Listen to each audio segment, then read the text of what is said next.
Yes, good morning, good afternoon, good evening, good day. Our participants are everywhere.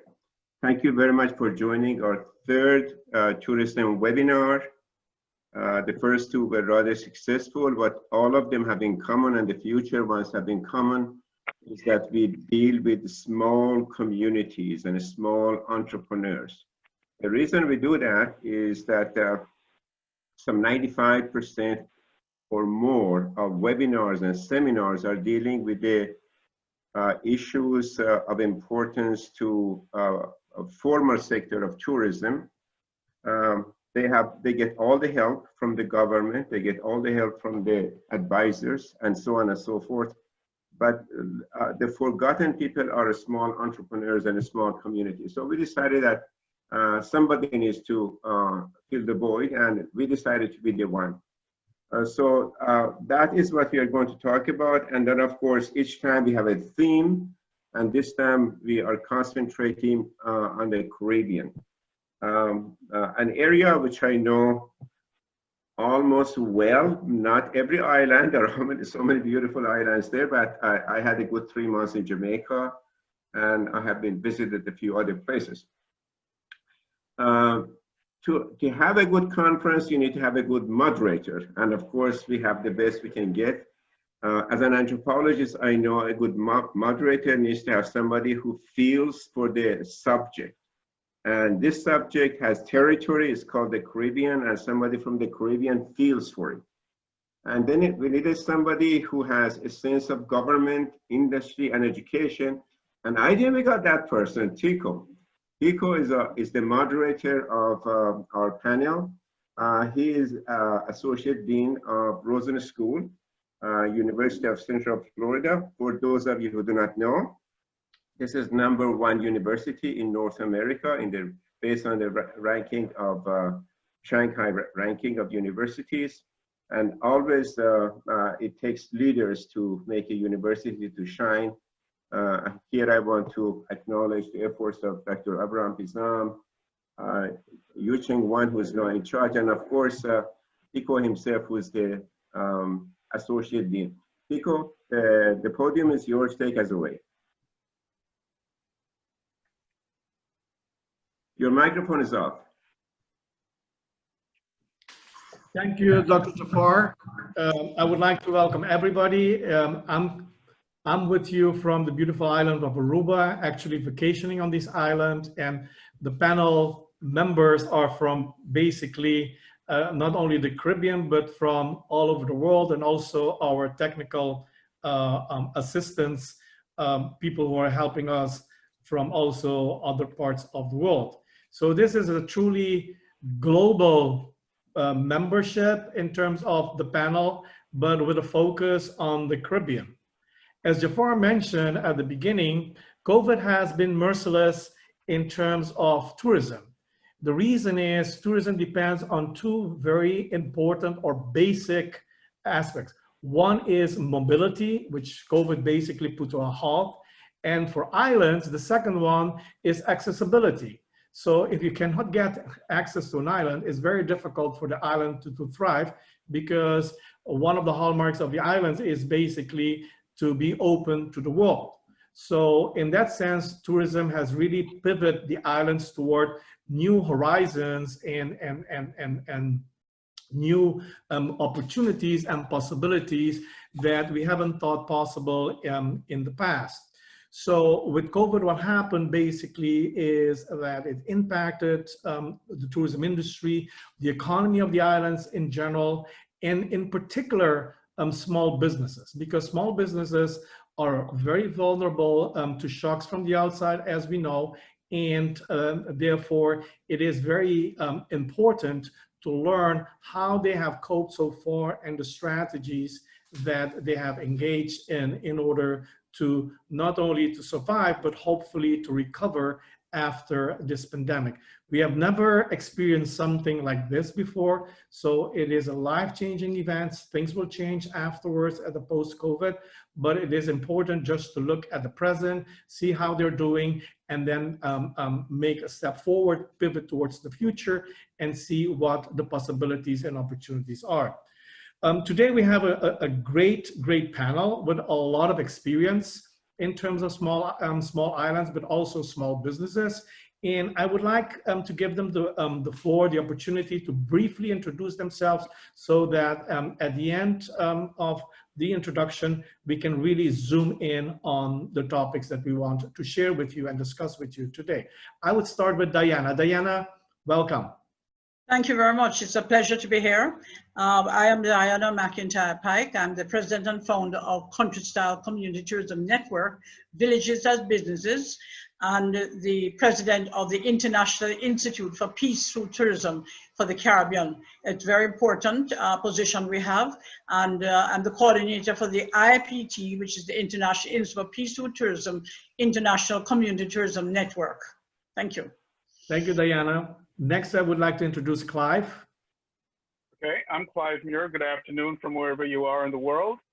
And I live in East Texas, but I'm originally from Jamaica. And I've lived around the US, I've lived in other islands in the Caribbean, and I've traveled extensively around the world. My background is tourism management from the University of the West Indies, and then a master's degree at Penn State University. And then I decided that I didn't want to do another degree in tourism, so I pursued professional communication, because communication is at the heart of tourism and a visitor interaction. So I did that in New Mexico. And I will tell you a little more about my experience in the industry, both here and abroad, both in the US and in the Caribbean a little later, because that's the basis of my work and why I am part of the presentation. Thank you, Clive. We move next to Jody. Hi, good afternoon, everyone. I'm Jody Grizzle, representing the University of the West Indies Open Campus. I'm a project manager there, and we assist small businesses and several institutions generally in providing them with support. We specialize in the management of projects. It's great to be here and to partner with you. Thank you, Jody. Next, we have Jermaine.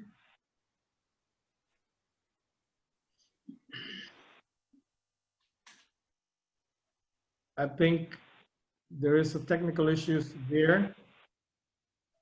So if that's the case, what we will do then is when we resolve that technical issue, then the other panel member will have the opportunity to introduce themselves. So I would like then to defer directly, and Allison, I've seen Allison. Yeah. So Allison, if you can introduce yourself, please, and unmute your microphone. Hello, everybody. I'm sorry to keep you waiting. I am Vice President of Community, Countrystyle Community Tourism Network and Villages as Businesses. And I'm here to present for Rudy, who unfortunately had a conflicting engagement with a major town hall in London on the impact of COVID on communities. And sorry not to be here. Thank you, Allison. So next, what we want to do next is to kind of have an idea about the impact of COVID-19 on small businesses in the Caribbean. Remember, the focus is on the Caribbean island and the Caribbean region, which consists of dozens of islands, English, Dutch, French, and Spanish. So it's really a very interesting landscape in terms of history, culture, heritage, opportunities, and also strategies. So there's no one better than Diana who can start the discussion and focusing on, her perspective in terms of the impact, the COVID impact on small businesses.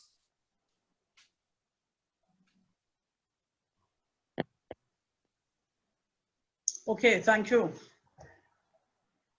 Well, my focus on the small businesses are within communities, both rural and urban communities. And we have the program that we call Villages as Businesses. And we have developed a program for them, a marketing program called Village Tourism. to give more recognition to communities who are beside the larger hotels and other accommodation. And we thought that rather than just focus on the effects it has had, because we all know we all had to shut down and not move forward as we would like to, we decided within the Countrystyle Community Tourism Network to focus on how we're going to move forward. And I'm proud to say that we have a village tourism program that we are putting forward, which is a new frontier in Caribbean tourism to bring the spirit of the country to the world. So we can market the entire countries of the Caribbean, not just the resort areas and so on. So we can move on. Next slide.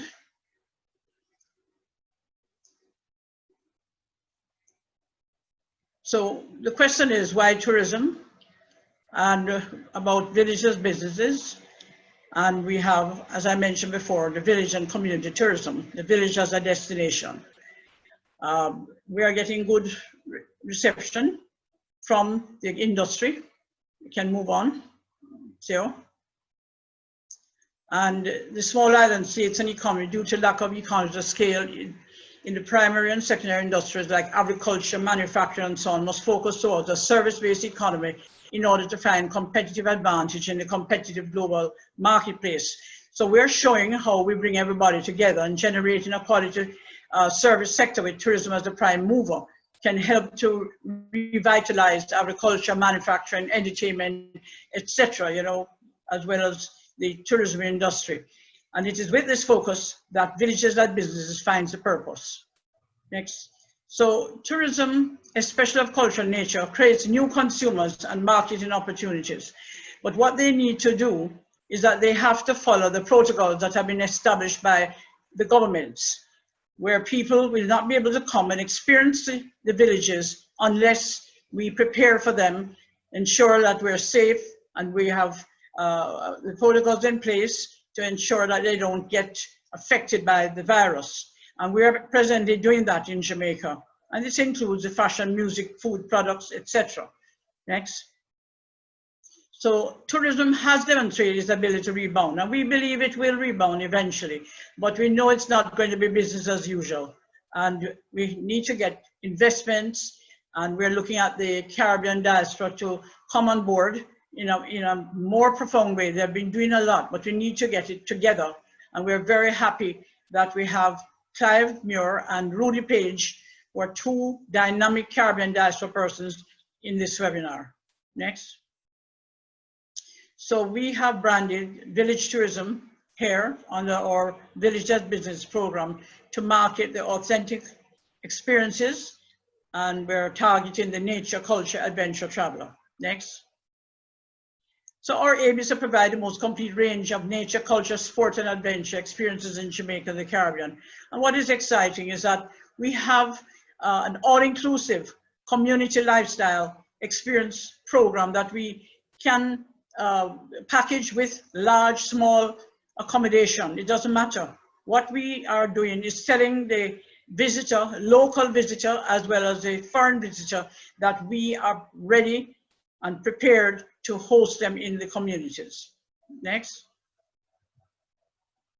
And we have many members, restaurant, bar, lodging properties, attractions, transportation. It's really exciting to see many people joining us because they see that they can participate. So the village tourism is based on the pioneering work that we have done and the International Institute for Peaceful Tourism that has branded Jamaica and the Caribbean the home of community tourism, because this is where it all started. Next. And you know, the IIP celebrated its 25th anniversary in 2014.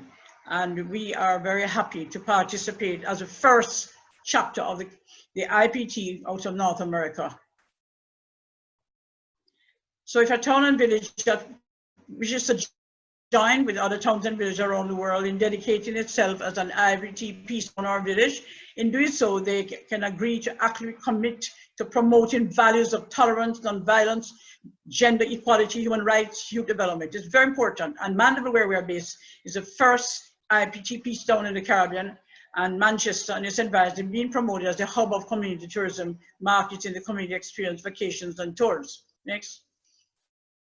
This is our symbol. We have the only one in the Caribbean, the IPT symbol at the park. And all of us are there. And Ludo Moore is in the middle there. And we have schools involved.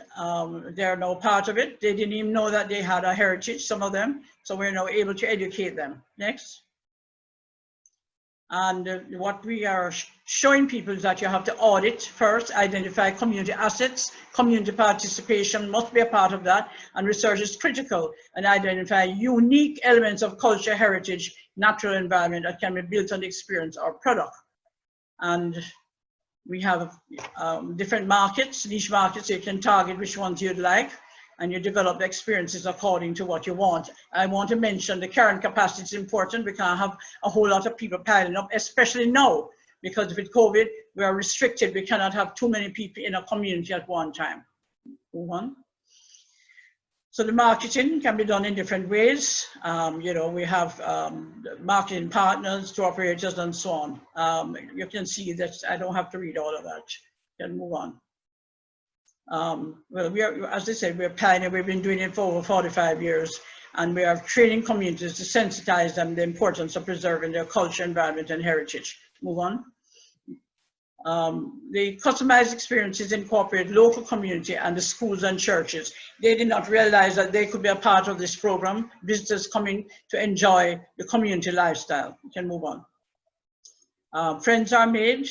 That's what's beauty about it. Relationships are established. We are partnered with Sandals in providing exclusive quality and exotic excursions to communities because we have public liability. And, you know, I'm just showing a typical day. You'll get to see these because, you know, we're going to have it posted where people can come and enjoy even a village hopping combination vacation. Social responsibility, we have a pickup project while on vacation, or adopt a village while on vacation. But we have no Caribbean diaspora people have been doing projects. And what we want to do is show them that we are accountable and that we can do a project study tour one day, hopefully, or a couple of days when they're ready to look at it. But we have to do this virtually because of the situation we have. So the Countrystyle 4P formula is potential, passion, purpose, and partnership. It's outlined there. I don't need to read it, but the passion is the most important. If you don't have the passion, then you're not going to be very successful. And then with the purpose, you know, mobilization of community leadership and community members to build a community vision. Everybody must buy into it. And then finally, the partnership, engaged in a network like along with us, NGO funding agencies, etc. Can move on. So we have to build our service offerings on what is unique, our culture, heritage, etc. And the Caribbean community experience of the Caribbean can help to fuel this once given the attention it deserves. So tourism provides a context from which we can truly embrace our communities and villages, and we are marketed as destinations for development. Development means investment as well, and the development market of unique, authentic experiences distinguishes villages as destinations within the destination and packaging the heritage and culture and capital of an area and its people. Move on. Diana, Theo, can you just scroll down because you want me to end? Well, I have one question actually. Oh, hold on a minute. Just stop right there, Theo. Yeah. Yes. Okay. Yes, I have a question in terms of you're talking about the product and the process, which are very important. But as you mentioned that COVID provided restrictions, how has COVID impacted the way you're working in this very interesting project? Well, I did say so at the beginning, but many businesses had to close down. They were not able to get anybody to come to the communities, and they are seeking a way forward. How can they participate with any business for the future? So what I said I would be focusing on is what we are doing now to show them that there's a way forward once they follow the restrictions, the protocols, etc. But can they survive with this project? I mean, how Sorry? long? What did you say? I said, can they survive with this project in the sense that if they wait, how long will this project impact them? They can survive because what we are doing is establishing the database of the different businesses that we have out there and finding what services they have to offer, and the local market is buying, for example, from the farms, the craft, etc. They're beginning to know what these communities have, because quite frankly, many of them didn't even know that they existed. So it's a getting to know period, and we have a large and lucrative residential market. Okay, thank you. Okay, thank you. Can we just go on the villages, niche specialties, Theo?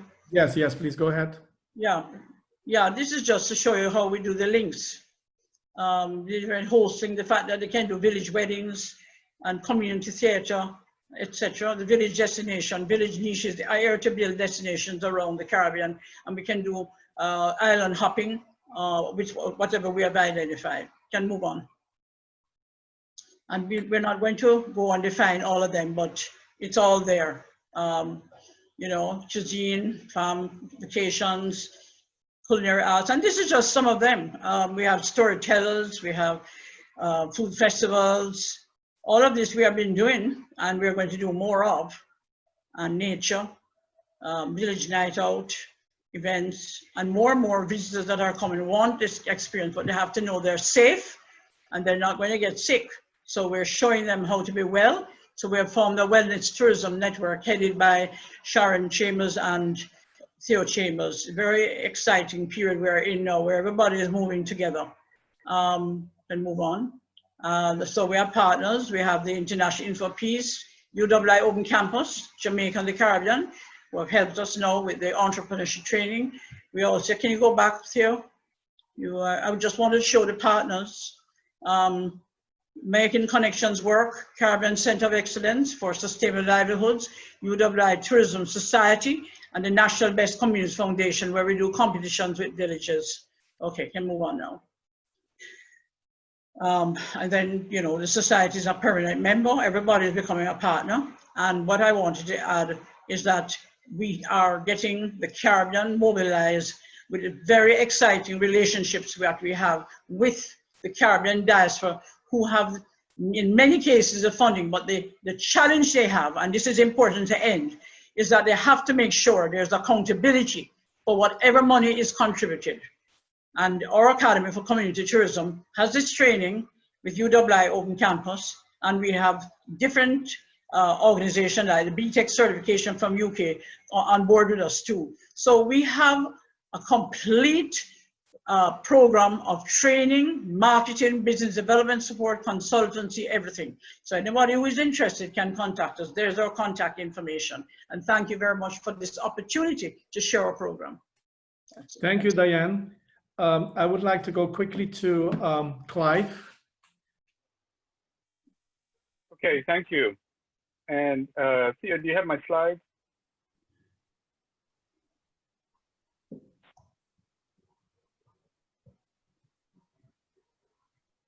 While he's bringing it up,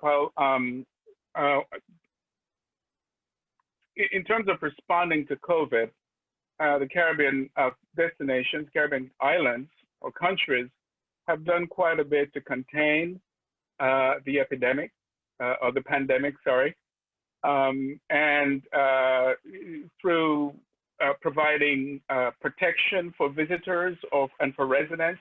And so they've closed the airports and reopened, but in a very careful way, so that people who are coming in have to be tested and ensure that they're not bringing the virus to the island because of the vulnerability of islanders.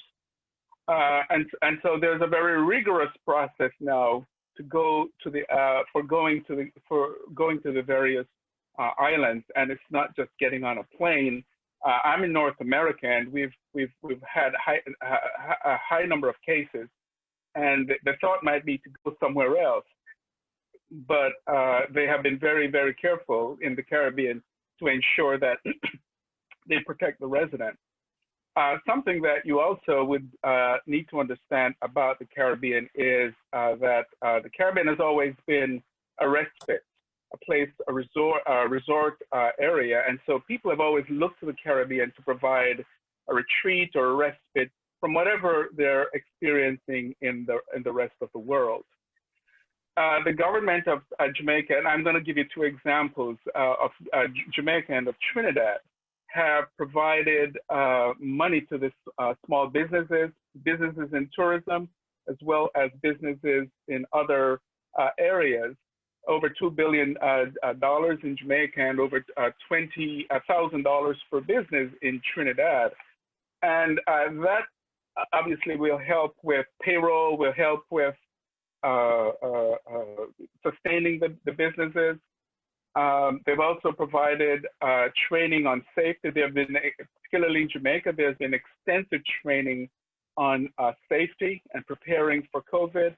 And so when you visit a resort or when you visit a guest house or when you visit any property in Jamaica, whether it's a lodging or it's an attraction, those facilities should have had the training to welcome visitors. So the whole idea of physical distancing, social interaction, and so forth would be taken care of.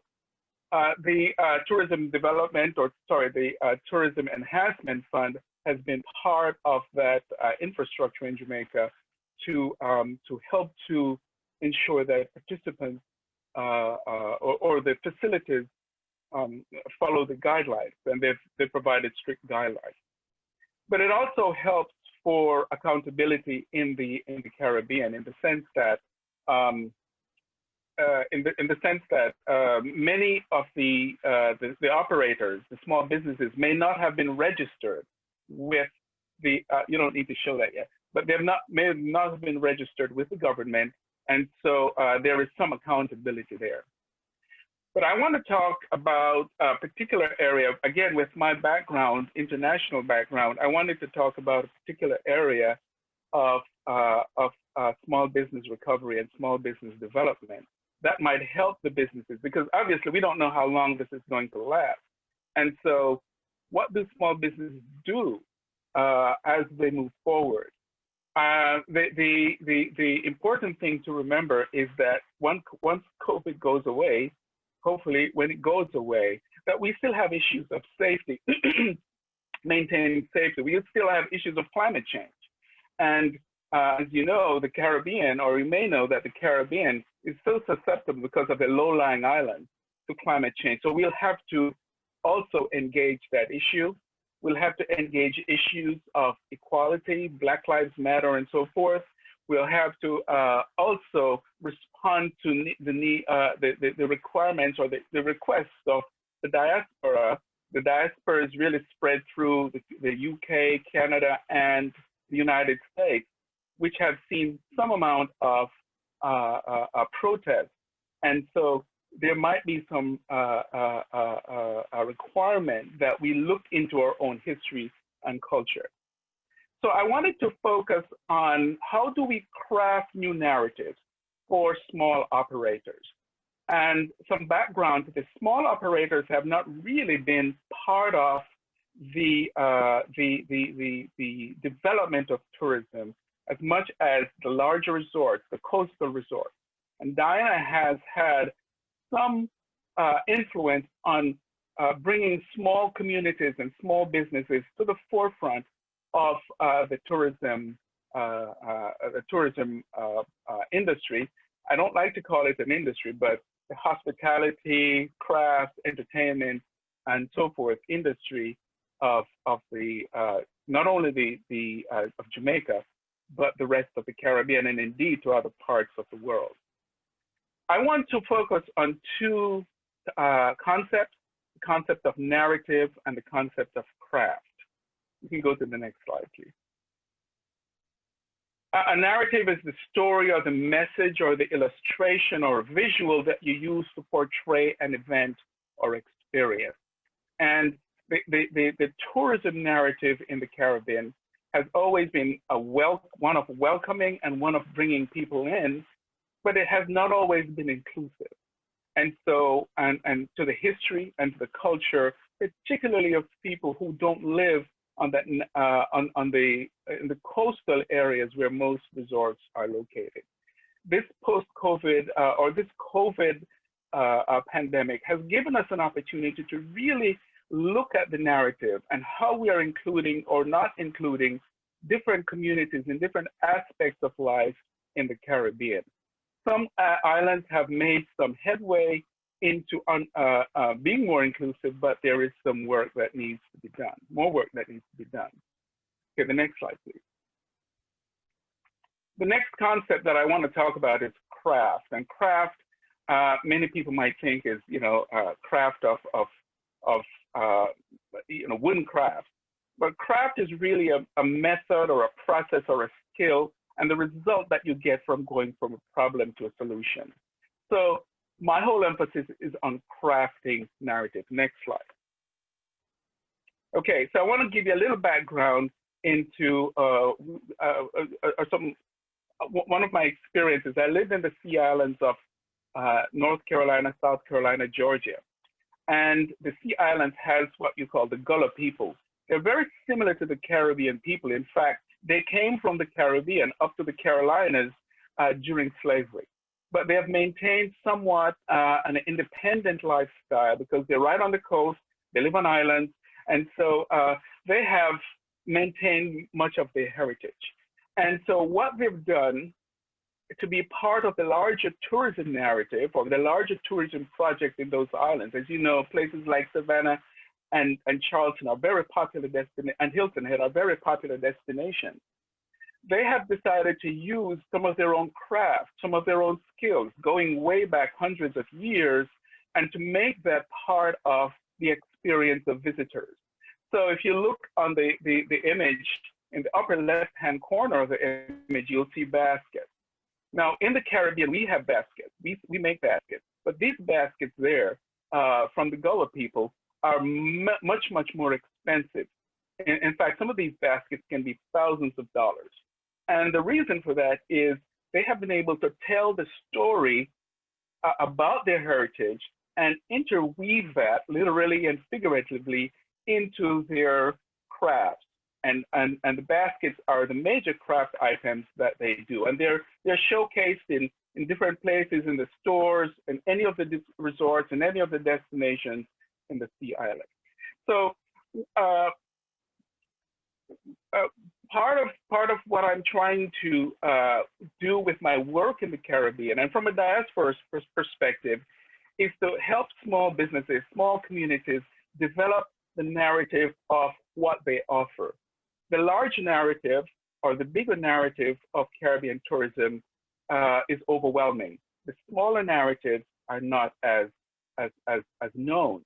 And so in different communities, and Diana has been at the forefront of this, different communities on the island, that if they're able to look at and develop their own narratives, develop their own stories, develop their own messages, then the product will start to be differentiated in the island.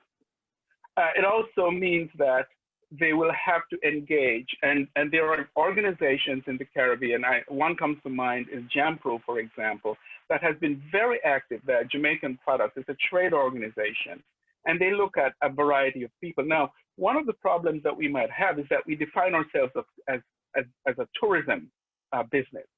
What we have to do, we have to rewrite that narrative. We're not only tourism businesses, but we are businesses across the board. And so if you redefine yourself, then you can plug into different into different resources. So JAMPRO, for example, has been very proactive in helping small businesses to develop their crafts, develop their music, develop the food, they package food items, and to recognize that it's not only bringing people to the island, but also exporting the heritage.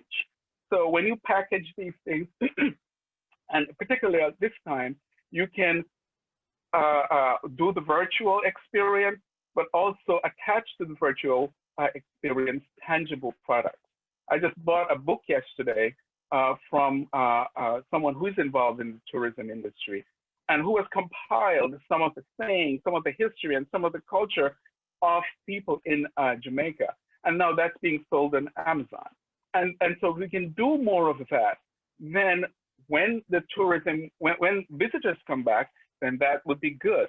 But in the meantime, if they can package, if the small businesses can package their products and their artifacts and so forth, make CDs, make DVDs, things like that for export, because we still have trade, physical trade going on, just not people being able to move back and forth as much, then that will be able to help them to at least gain some income at the time. How much time do I have left? Almost. I would like to interrupt here just to go to a practical problem of let's say, a small entrepreneur. I'm a small entrepreneur. I have 3 people working with me. I have assets of fewer than $50,000. I don't have customers. I mean, no tourists. You know, the borders are closed. I don't have enough money in order to survive. Right. The question becomes, how can I move from my situation, and also for you know, to bring in the other panel members, is how can I move from that situation to those things that both you and Diana have brought forward in terms of opportunities in the future? What kind of model should I have? Do I need to know bookkeeping? Do I need to have the support of the government? What kind of support? Is there enough? And if I'm thinking about, for example, the small islands in the Caribbean, we are talking about they are completely overwhelmed by debt. So the governments, they don't have money. So how can we come up with ideas for these small entrepreneurs in order to help them first to survive this COVID? So it's 6-8 more months, and then to pivot to a new endeavors. Right. And so again, this is going to be challenging because we're not we small businesses have been used to engaging visitors and engaging customers on a one-on-one basis.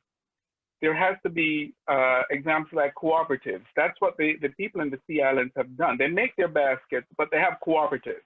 And the cooperatives are a network, or they come together so that they have a larger group. They can access funding. They can do marketing. They can travel. They can create the products on a scale. And so they're able to have some clout in terms of sharing their products and sharing their heritage. That's been missing a lot in the Caribbean. We are not used to that, and so that's one approach that can be done. If I move to Jody, do you have an idea why it is so challenging to have cooperatives as an institution in a Caribbean island in order to support small business?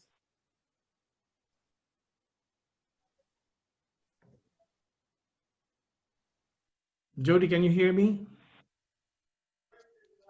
No, I'm sorry. Could you repeat that, please? Yes, just to follow up on the comment of Clive, where Clive mentioned that, you know, one of the ways to move forward is to have cooperatives.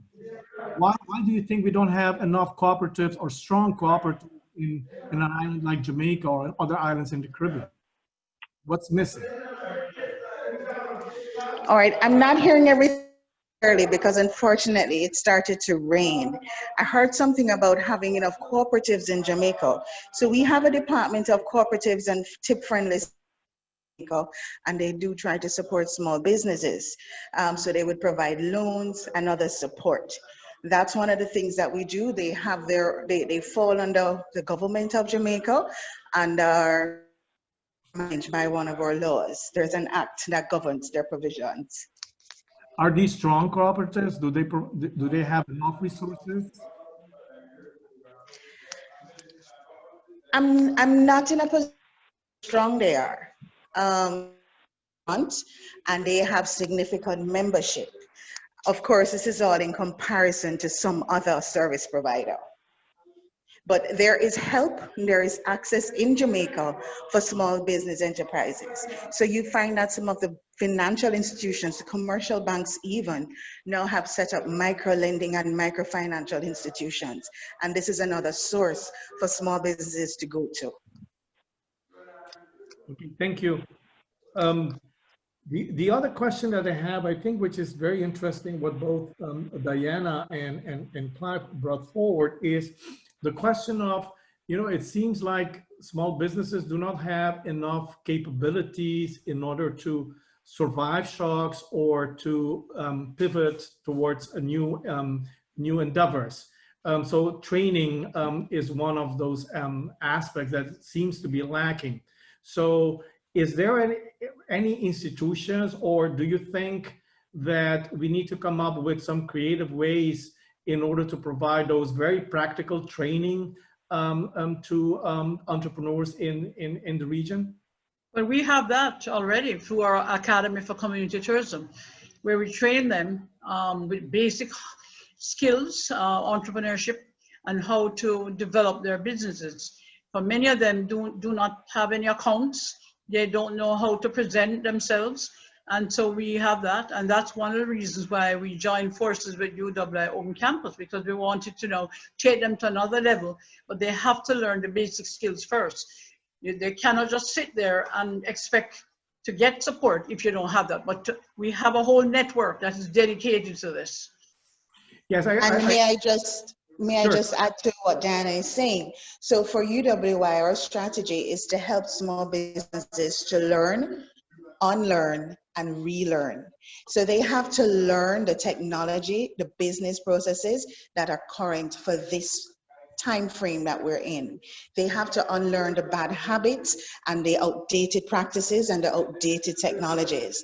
And you have to be willing to relearn as often as it takes for you to remain competitive, viable, and relevant in your in this economy.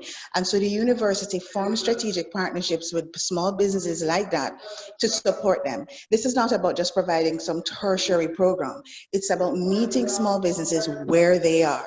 We certify them in what they are doing, not in our own mandate. We put them in touch with subject matter experts. We help to improve their business processes. We provide them with legal, academic, and even mentorship. That's the sort of thing that the UWI is doing, and CCTN is one such example. So if I, for example, I'm an entrepreneur again, and I need to go to the bank to get some money, do you help me with providing me with a business plan, bookkeeping, and show me how to keep that so I'm in good standing with a bank? Is that what those are services that can be provided, but it would have to come under governance arrangement. It's not just a walk-in shop. At present, the Open Campus is looking to establish its business incubator, and in that facility, we'll be able to increase our offerings in that way.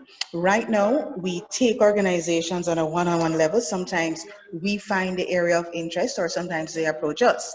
And in that means, or by that method, we work with them. So in executing a program, we will help them with budgeting, we'll help them with planning, we will help to review their contracts from, with support from our legal offices, etc. And we also have the Jamaica Business Development Corporation. Yes. That is doing an amazing job with communities to help them with business development plans and showing them how to pave the way and make representation for them. I would like to bring in Alison into the conversation. Alison, do you think that, the institutional support so far that you have seen for small businesses in the Caribbean, if they are enough, if they're not enough, what do you think should be added or should support small businesses? Because sometimes one have the impression that small businesses usually function at the margin of the formal economy. But I would like to talk a little bit about our relationship with Rudy Page and making connections work. Rudy, as I said, was unable to join us today, but what he is doing, I think, is particularly relevant to the questions that you're asking, because he is passionate about small businesses and micro enterprises and their contribution both to community development and to trade. And he realizes the restrictions that they operate under. And he has started something called diaspora services, digital services that are to connect diaspora people like Professor Muir, who have traditionally provided assistance and mentoring and coaching in various aspects of business to their fellows in home countries. And he's developing a digital platform for that kind of assistance. He focuses on small business mentoring and leadership training, every aspect of business service training in London, and has seen villages as businesses as the natural link with the diaspora in the UK, so that small businesses will be able to access voluntary assistance online.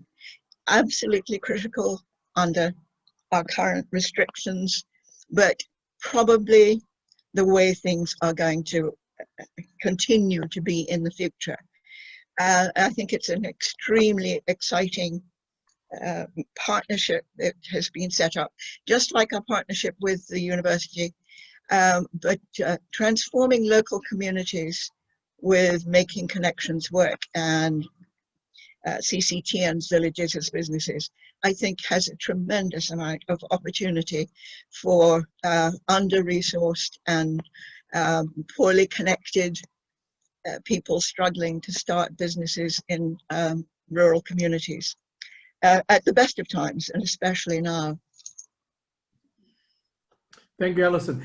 Clive, I would like to go back to you as a person from the diaspora and also being actively engaged with the region.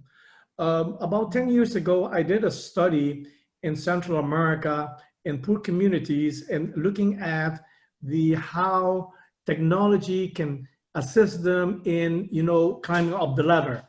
And one of the things that we encountered during that research was the fact that people from those poor communities were looking at, for example, a computer or technology in general as a cost. So it was very difficult to incentivize them to engage in programs where they can use, online platforms and so on. So how would you, I imagine that something similar would be the case in small islands in the Caribbean.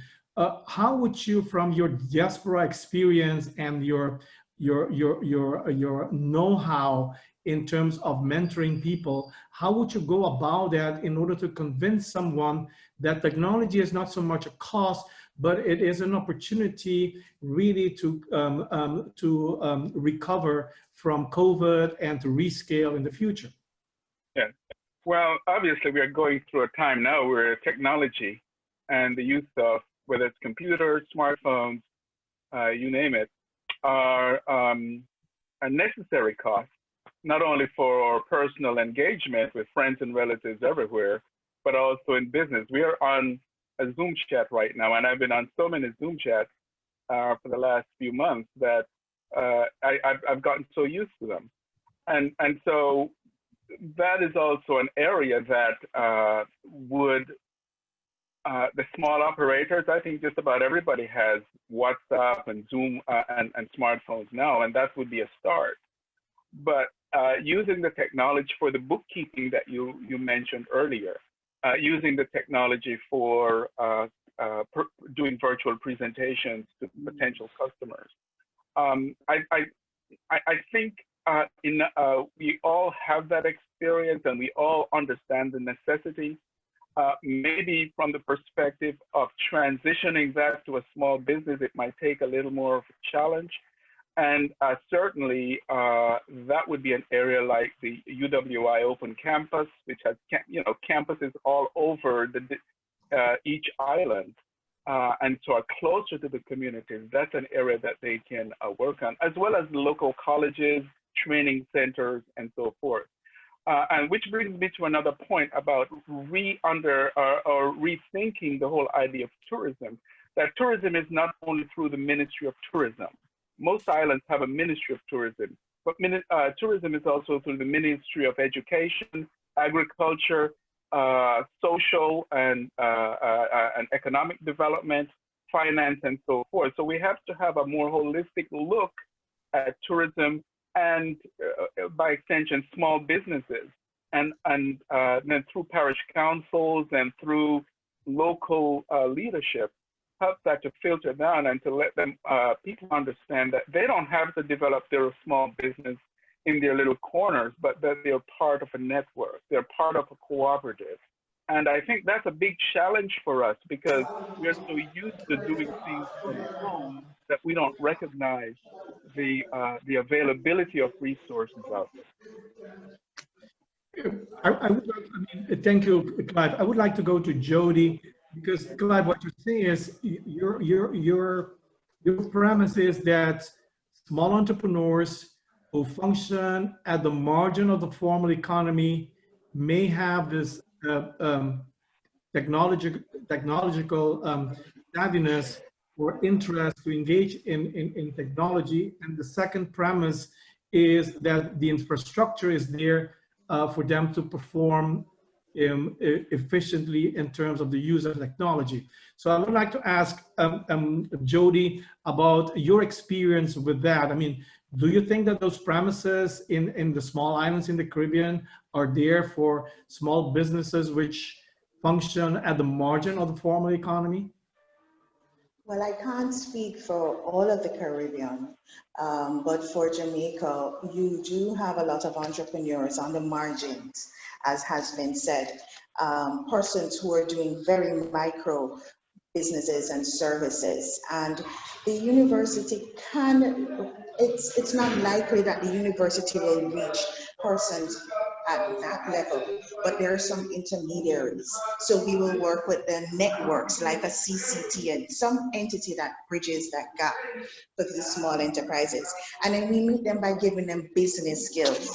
We help them to organize their work and their efforts, and then we give them backing. So for example, they could access donor funding because they have the UWI as a partner. They're their project implementation partner.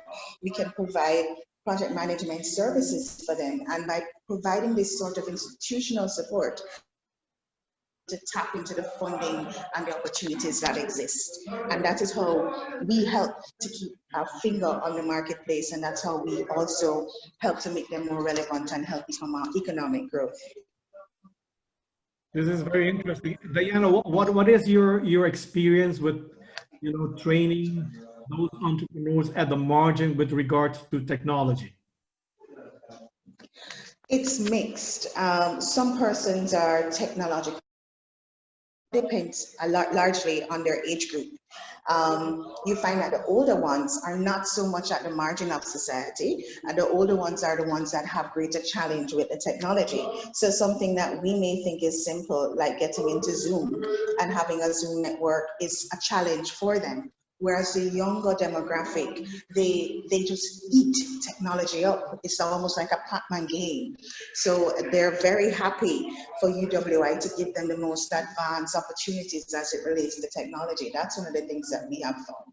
It depends on the age group. It also too depends on the services, and it also depends on the population that the business is catering to.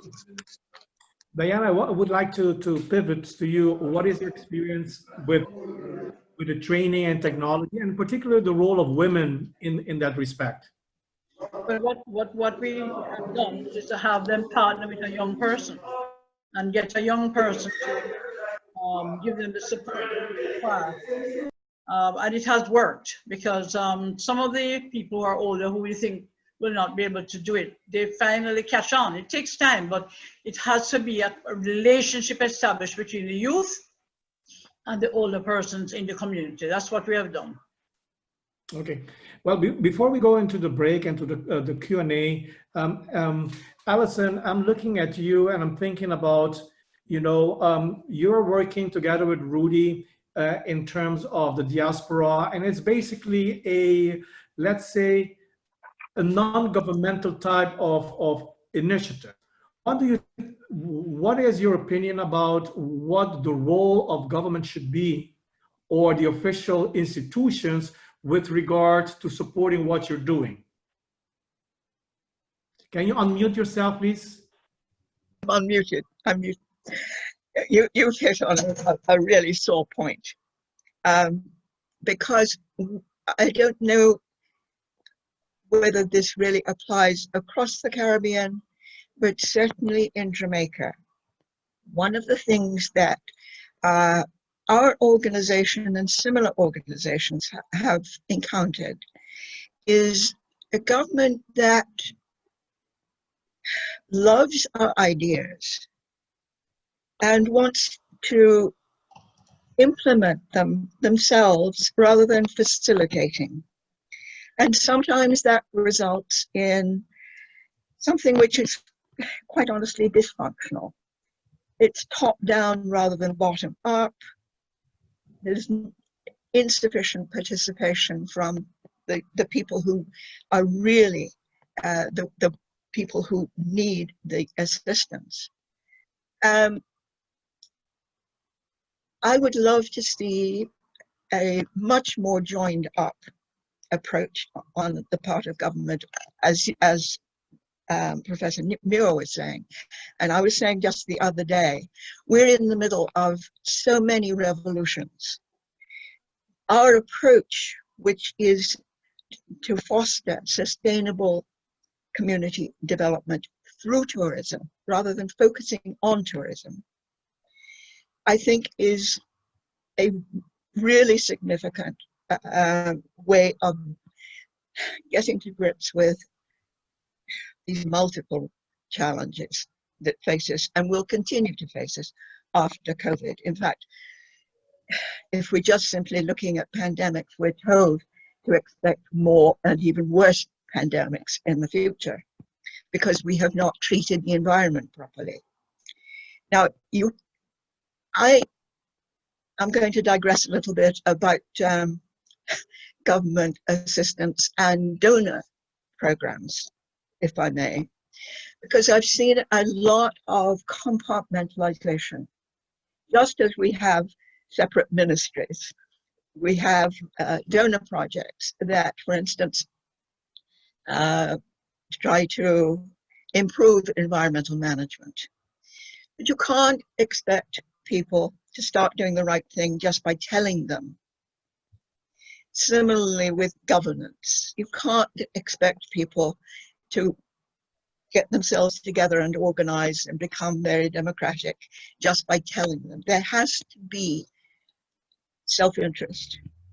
And so by our having an economic focus, whether it's on organic agriculture, natural product manufacture, entertainment, all of the things that we've talked about, they all can be stimulated by tourism as a catalyst, whether it's virtual tourism or in person.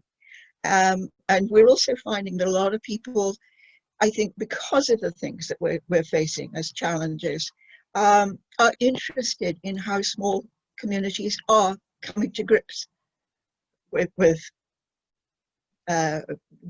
drought, with floods, with sea rise, etc.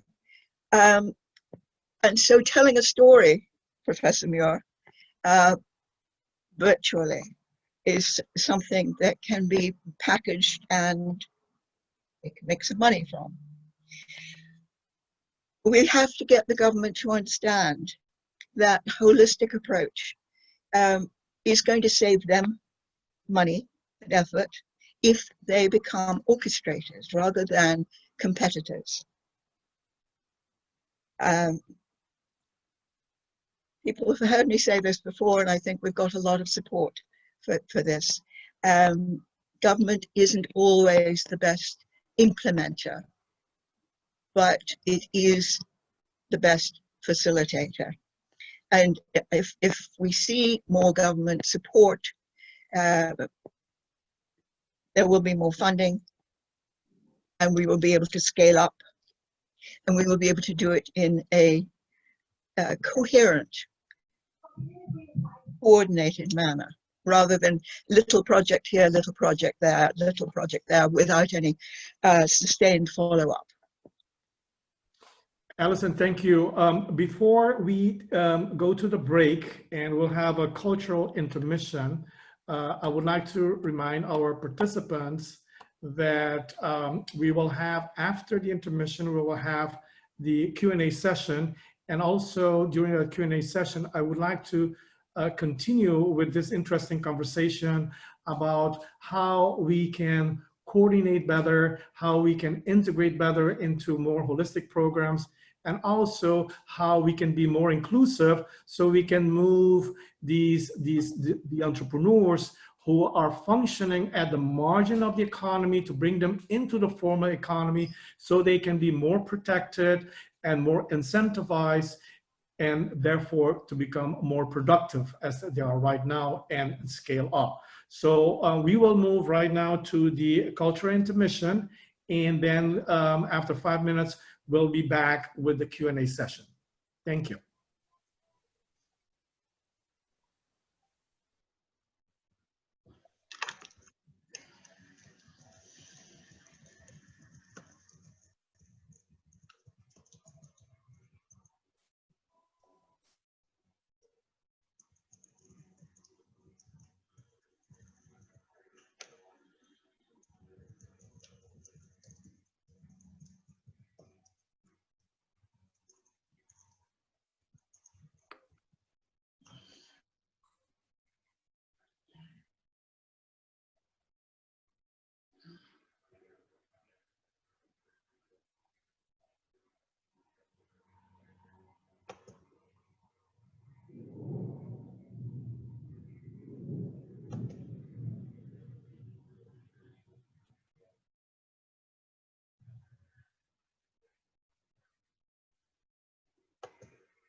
Carol, please play the video.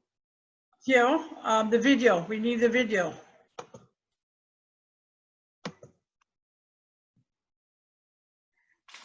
Please unmute yourself, Theo. Okay, no problem. Okay, here we go.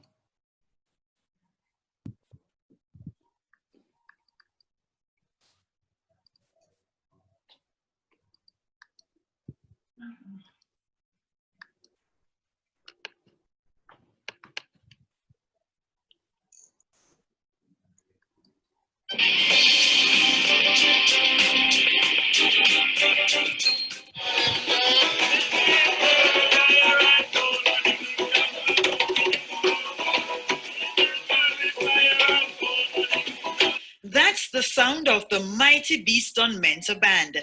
You'll find them playing at this bar and lounge, one of the rest stops on the Beeston Spring Community Tourism Tour. But not only is there music and singing, there's also dancing by the young and old.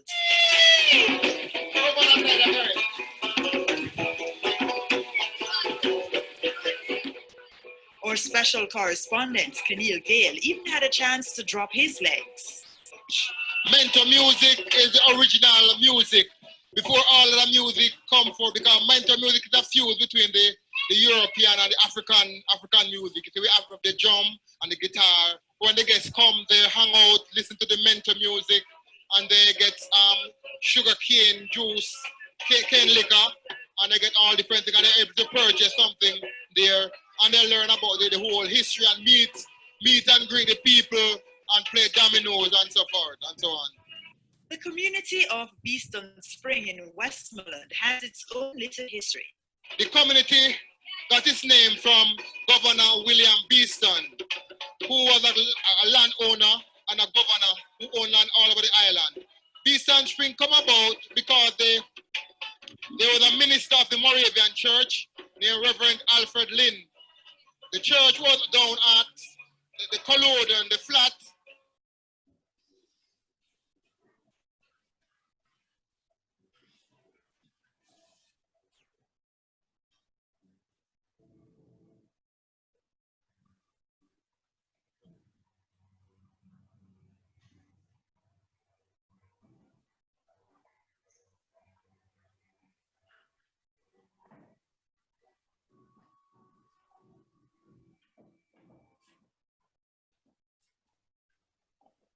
Sure.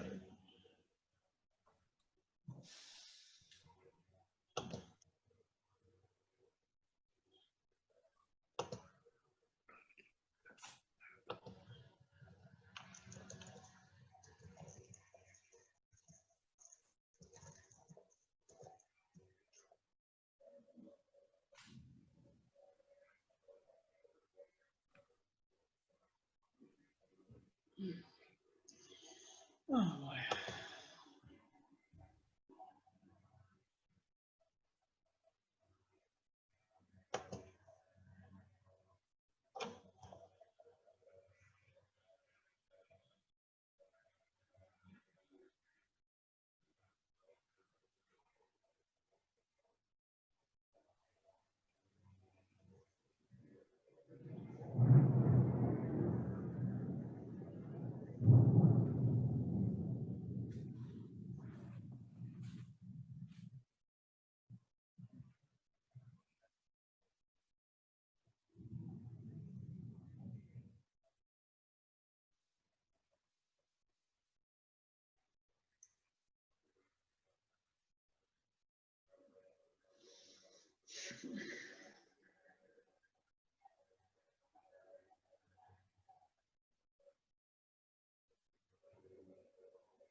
Our apologies for the sound issue.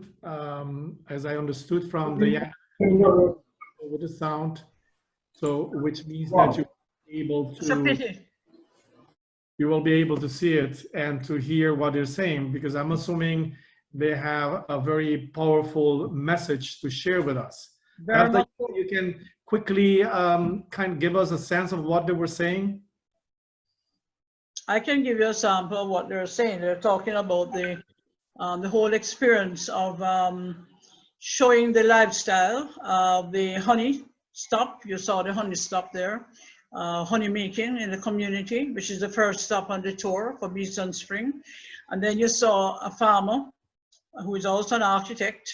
The television CVM news had put it as a tour guide, but we don't call them tour guides, we call them community guides, because they're not there as tour guides. We're not setting it up as a tourism attraction. He's showing his home farm. Sorry.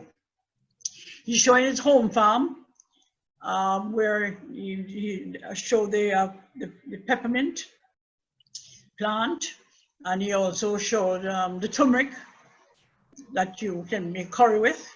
I know my Trinidad lady will know all about that, because that is part of the cuisine. And then you saw where they were talking about the dancing, which is the mento dancing. And Jamaica is the only country in the Caribbean that has mento. Everybody has taken on the Trinidad soca and calypso, but we have mento, and we're proud of it, and that community has it. And when the visitors come, they participate in the dancing. And then you saw a picture of an overseas group that were there from Switzerland who wanted to promote a community tour. And I'm going to be honest with you, they were not being encouraged to do that by our tourist board, because they said they didn't really have any community that was ready. And they contacted Countrystyle, and we took them to Beeston Spring, and they were very excited about the experience. So that, in a nutshell, is what you saw there. Okay. That brings me to the one of the questions that we have from our participants is a little bit related to that, which is, are small businesses getting into partnership with medium, large businesses? For example, what you just said, where these community opportunities exist, but they're not getting enough support, for example, from the official institutions in order to be more engaged in the tourism industry. So I don't know, I mean, who wants to respond to that? I'm looking at you, Clive, Diana, for example. Let Clive go first, I'll come after. Okay. I think there has been, and what Diane hasn't said is that for over 40 years, she has really tried to connect the resorts, the main resorts in Jamaica. And when I lived in the Bahamas, they did the same thing in Jamaica. We had the Meet the People program, and in the Bahamas, the People to People program, or it's the reverse. And so the resorts and the cruise ships and so forth would try to connect with island residents, and just as the video said. And so there has been some partnership there with ensuring that the communities provide the sort of products and are prepared to welcome people, because to just have people into some of those communities may not be prepared. And so you have to prepare them. And so to that extent, also for the resorts to order or to get source their produce and some of the products that they use in the hotels, that has been an effort on the part of resorts to do that. Part of the problem is the scaling, because in many of the islands, they don't have the amount or the size of production to supply the hotels or the resorts on a consistent basis. And so that again is where the cooperatives come in. That's where the networks comes in, because if you have a bad crop because of the hurricane or whatever it is, and you're not able to supply the hotels, then they're going to have to look elsewhere. And that often means looking to other places, maybe Mexico or other Caribbean islands that are not as impacted.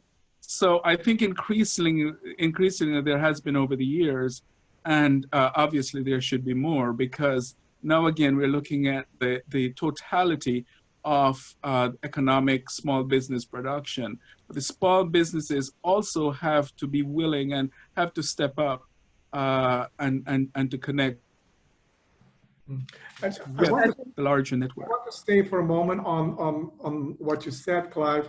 I had the opportunity to study the people-to-people program in the Bahamas in 2012. Right.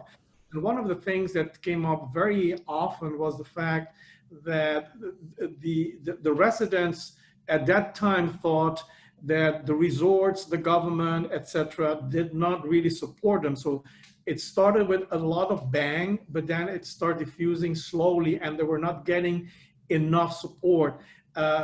Talking to people in Grenada and some other islands, there seemed to be the same type of pattern where people start with a bang, but then they lose steam during the process. I don't know whether... I can address that, if you don't mind. Sure, sure, go ahead. Okay. Jamaica started with the Meet the People program, and everybody started to copy it, including Bahamas, calling it people to people. But the problem... That was a sharing. No. I tell you, I just doing it as a joke. But seriously, the Meet the People program, the problem we had with the Meet the People program is that the visitors who are interested in the Meet the People program were not happy to go on that program unless they had a choice of paying for it. We found that because what we did through Countrystyle, we offered both. We offered the free one and we offered the one where they would pay. And they went for the pay one because they said they want to give back to the community. They recognize that the ones who did it free couldn't afford it. They could afford it rather, but the ones who they wanted to see and experience could not afford to do it free. So we offered both, and we found now that the one that they paid now, we got more business than the one that was free. And we've been asking the government to offer both, but they never did. And they Meet the People just gradually, you know, it just didn't get anywhere further. So we would love to revive it and have both options. But what is exciting is that Sandals Resorts came on board to bring 600 guests to one community, same Beeson Spring there, for 2 days. And they built the roof, the guests from Canada built the roof of the basic school, and they built the beehives of the honey business that you saw there, because the person couldn't afford to develop the beehives. And now they have a thriving business. And of course, the honey is being sold. You can hardly get the honey now because people got to know about it. So that's through our pickup project, While on Vacation and Adopt a Village. So we're now moving more forward into that direction because relationships are established between visitors, the hotel, and the community, and it's ongoing because when visitors are recommending Jamaica, they say, make sure you go to the community that we helped. Just thought I should mention. Yeah. But isn't that exactly what Alison mentioned at the end, where you have the thing that you have a project here, a project there, and there's a lack of coherence, a lack of focus on everybody to go in one direction, and then over time, things tend to have unintended consequences, you know, like this one that we're talking about? Or is it something, do I understand it differently? Clive. Okay, so just to quickly reiterate what Diana said, and I think that was the same issue in the Bahamas. I haven't been to the Bahamas since 1990, so I don't know how it's developed. But usually these programs are driven by dynamic people, and Diana was one. And then in the Bahamas, the person who started that program and who led that program. She was a maverick in terms of getting people to participate. And she would also, and she worked for the Ministry of Tourism. And so she would get donations or support from the resorts through the Ministry of Tourism. But as I said, I don't know how that program works now. They may have institutionalized it or they may have not.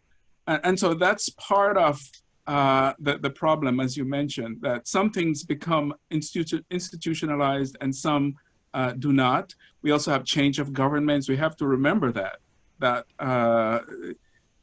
oftentimes where you have two parties that are the main parties, when one party comes in, they might change the landscape of tourism or everything else or anything else. It could be in any sector, and to put their own a stamp on the programs. Not that that's malicious, it's just that that's the way that regimes often work. And so because in the Caribbean, things are so close together, you know, the ministries are so close together. It's not like in the United States where you have vast networks that a leader who comes in at the federal level or at the state level does not have the same impact on the local level as you would in the Caribbean. But I would say that moving forward, small businesses and tourism in particular, but across the economic landscape, they have to create a level field for all players, so that whether governments change or whatever happens, that they can see ahead and not wonder if their programs are going to be cut, or if their funding is going to be cut, or you know, whatever might happen, because there's a lot of investment that goes into training, that goes into nurturing these communities, that goes into nurturing these small businesses, and to have that pulled from under them when things, you know, change or governments change, that's unfortunate. Thank you, Clive. Yes. I have here a question from someone I come from the island of Mauritius, and tourism is one of the main pillars. With the pandemic, the border have been closed since March. Tourism-related businesses, individuals, small, medium, or even bigger ones are currently suffering. Even the national airline is under administration. What strategies have policymakers adopted in the Caribbean islands to sustain tourism businesses? And do you think any government can sustain for long by supporting funding local businesses, let's say in the next 3 years? So that's the question from someone from Mauritius, and it kind of ties into the lessons that we're learning from the Caribbean islands, small businesses in general, how they have coped with the situation and how they're trying to, you know, recover and hopefully scale up in the future. I don't know who wants to start. Well, I can help you. Well, I can say what we're doing now. Okay, go ahead. All right. Now I was going to say this, because this is a worldwide problem. It's only the wealthiest countries that can afford to provide resources or funding in the longer term. But places like the Caribbean and you know, in lesser developed countries, or less wealthy countries, if you will, at some point the resources are going to run out. The support's going to run out. And so you said the person was from Mauritius. I imagine that that's going to be the same thing, that the support may be short term, maybe middle term, but at some point there has to be something else that takes over, or we're all going to go poor.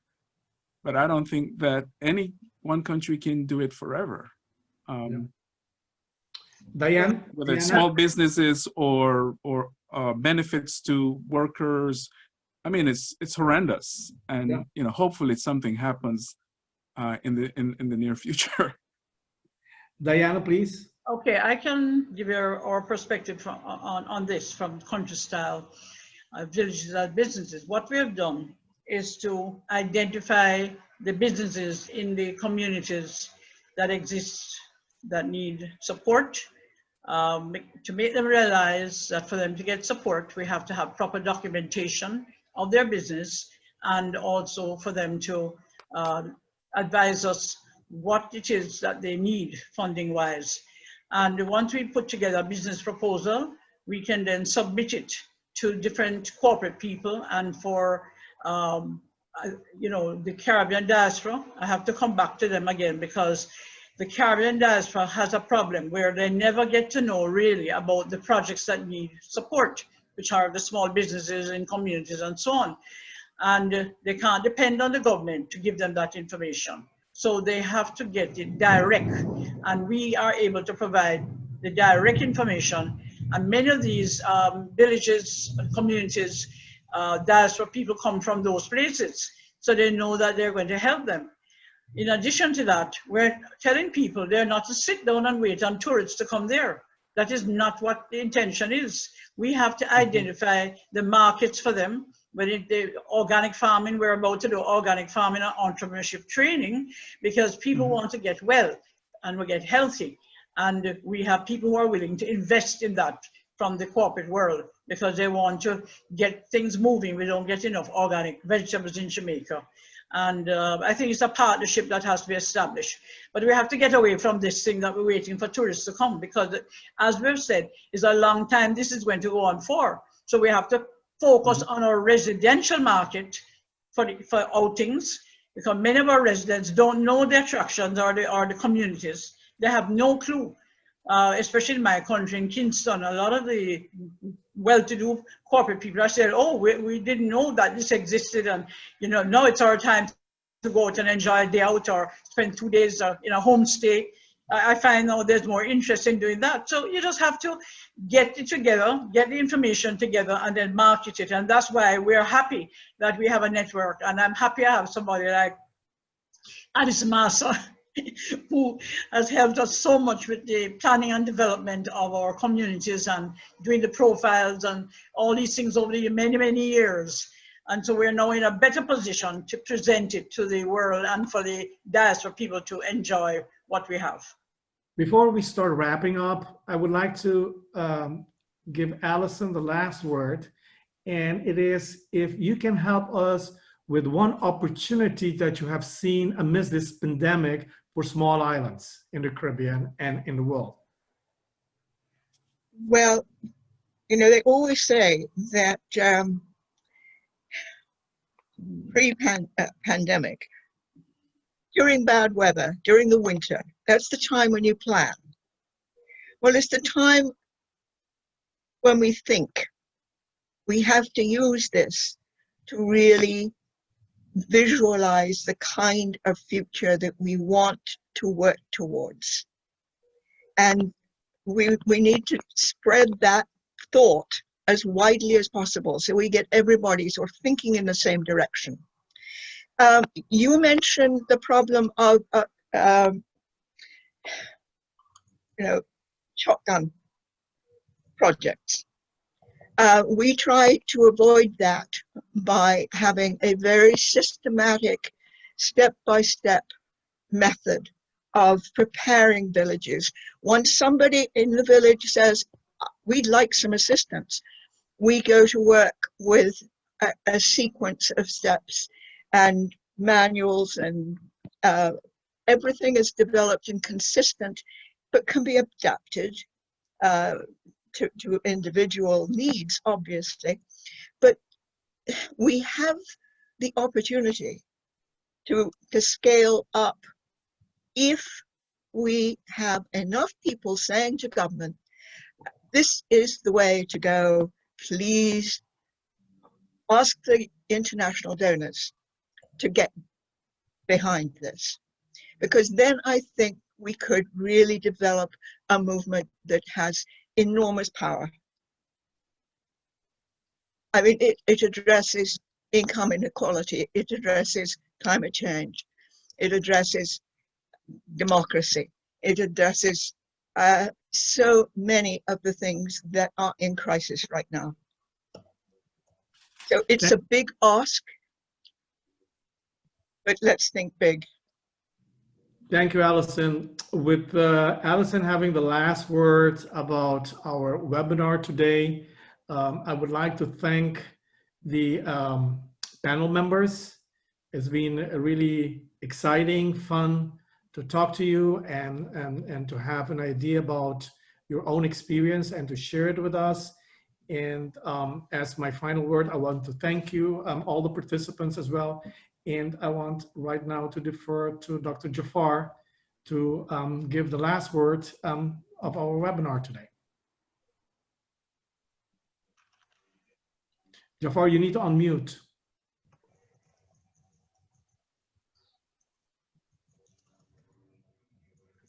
Thank you very much for this discussion. At times very engaging. Thank you very much. I'm the only one who's not from the Caribbean area or no connection with there. So therefore, it's very difficult for me to say something that would make sense in that context. So I have to go a bit more general. And what I have learned on this during this video, webinar and other webinars and in books and articles that are coming out these days, well, business is not going to be like the way it used to be. Those days are really, really gone. Just think back last year. We were talking about over-tourism. And now look what we are doing today. So we have to realize this reality that the game has changed. When the virus is gone, we have to attract the tourists to come. They need to gain confidence to return to the destinations they used to go, they love to go, they want to go. And therefore, as I mentioned in the previous seminar, webinar, you know, the essence of tourism have really changed. This time, I think the S's are basically safety, security, sanitation, and sympathy. I add sympathy to it intentionally. We need to sympathize with the tourists. If they don't trust us for safety, whatever it might be, for sanitation, etc., we have to sympathize. Who is teaching? Who's dealing with that? How do we have people to have the art of sympathizing with the tourists, empathizing with the tourists, and so on and so forth? So I think we were talking about small business. Small is up for definition. How small is a small? How small is a community? Should be a community called it small? Well, to me, there are some small businesses that in North America we call them mama papa operation. Somebody with 4 rooms, 5 rooms, 6 rooms maximum. Somebody with a small restaurant and 6 tables, and that's all it is. But they had to do nothing because the tourists were coming. The demand was there. They didn't have to do anything, and the tourists were coming. But those are gone. Now the other thing is, you know, we talk about importance of training, importance of media, electronic media, etc. But do they know what they do not know? And I'm afraid some of the small businesses do not know what they do not know. And some of the big businesses don't know that they do not know. So I think, who is doing that? I mean, in the Caribbean, are we saying that we have training schools, get ready, use it? Or are we going to them and say, well, you're just sitting there and waiting, we can help. Do we go to seek them, or do we expect them to come and seek help from us? I think the game has to change. If we are talking about small businesses, we have to go to them. We need to find them. We need to educate them that while you are waiting for the news on television, there's time. And this time could be used for training, for education, learning about bookkeeping, finance, going to the bank, getting loans. But no, I don't know about Caribbeans, but by and large, nobody's going to small business and say, while you're waiting, there are things you can do, and let us help you. So this is something I wanted to add. Again, it may not be within the context of the Caribbean. It's my own assessment of the situation, and I hope it makes sense to some of the members of the audience. If I may also add that we have this is a monthly webinar. We have had 3 of them. This was the 3rd one. The next one is going to be next month. I think it's the 12th, the 2nd Saturday of each month. It's going to be of some interest to the Caribbean islands as well. The subject is somehow different. It's about study abroad, universities that send their students for a semester to other countries, other destinations. And I know some of them come to the Caribbean islands, and they go to small villages because they want to learn how things are. They do volunteer work, etc. So we will have speakers from universities who send hundreds and hundreds of students to Mexico, Caribbean, Costa Rica, etc., etc., and talk about how the demand has to adjust itself to the reality of the supply, and how the host community could be accommodated by us, the demand people, know what they need, what they need to have. And then 2 months from now, in the next month, the following month, we will be discussing women in tourism, but again, women in small community tourism. Small community, small entrepreneur is always the theme of the session. So I invite all of you to join us in the future sessions. Now, Reza Sultan is our producer. We have a website. The past webinars are there with the tapes and everything, so you can enjoy them as well and be part of the game in the future. Thank you very much, Tico, for the wonderful job you did. Thank you. Thank you all and have a good day. Thank you very much, everybody. Thank you. Stay safe. Directly also broadcasted on the Facebook and Instagram as well. Thank you very much. It was very good. Thank you.